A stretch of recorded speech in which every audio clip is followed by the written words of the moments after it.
রাজধানীর কারওয়ান বাজারে কিছুটা বেড়েছে ব্রয়লার ও সোনালিকা মুরগির।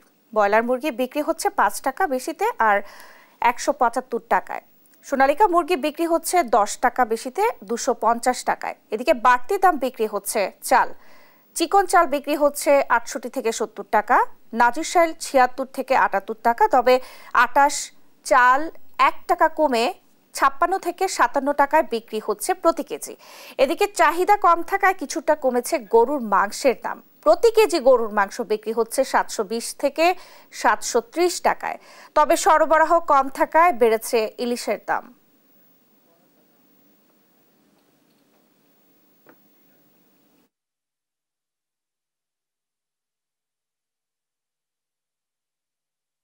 আমাদের জন্য তো বেশি হচ্ছে, আমরা তো মনে করেন সীমিতভাবে চলতে হয়।